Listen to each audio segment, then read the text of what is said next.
మిరియాల రసం అండి, విత్ ఫుల్ ఆఫ్ ఫ్లేవర్స్. దగ్గు జలుబు వచ్చినప్పుడు ఈ రసం కనుక తీసుకుంటే నోటికి రుచిగా ఉంటుంది అండ్ జలుబు నుంచి కొంచెం తొందరగా రిలీఫ్గా ఉంటుంది. ముందు ఒక మిక్సీ జార్లో 1 teaspoon black pepper, 1 teaspoon జీలకర్ర, అలాగే ఒక 1 టీ స్పూన్ ధనియా పౌడర్ వేసుకొని కోర్స్గా బ్లెండ్ చేసి పెట్టాలండి. ఇదే జార్లో ఇప్పుడు 6 to 7 వెల్లుల్లి రెప్పలు, 3 పచ్చిమిరపకాయలు ముక్కలుగా కట్ చేసుకొని వేసుకొని ఇందులోనే బాగా కడిగిన కొత్తిమీర కూడా వేసి బ్లెండ్ చేసి పెట్టాలి.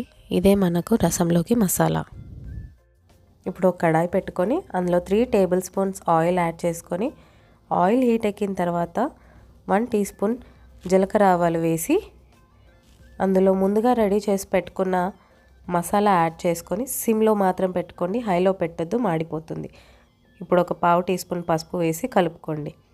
అలాగే చిటికెడు ఇంగువ కూడా యాడ్ చేసి అందులోనే ఒక 2 పచ్చిమిరపకాయ ముక్కలు, కొద్దిగా కరివేపాకు, ఒక ఎండుమిర్చి వేసి కలుపుతూనే ఉండండి.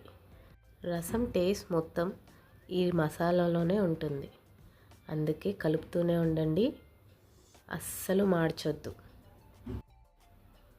పచ్చిమిర్చి లైట్గా మగ్గిన తర్వాత ఇందులోకి 1 టీ స్పూన్ రాక్ సాల్ట్ అంటే రాళ్ళుప్పు వేసుకోండి.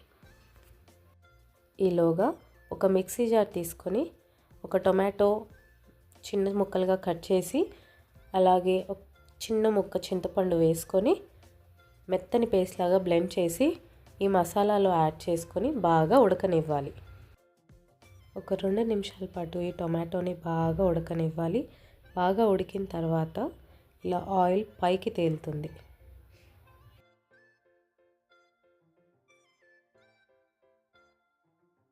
ఇప్పుడు ఇందులోకి ఒక 1/2 లీటర్ వరకు వాటర్ యాడ్ చేసుకోండి. మరీ ఎక్కువగా యాడ్ చేసుకోవద్దు.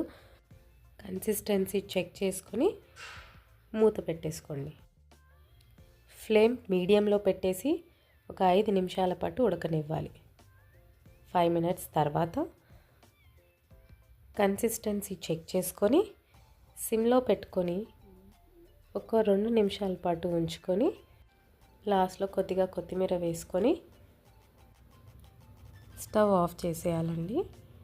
వేడి వేడి మిరియాలు వేసుకొని చేసుకున్న రసం స్పెషల్లీ జలుబు దగ్గున్న వారికి మాత్రం చాలా టేస్టీగా ఉంటుంది అండి ఈ రసం.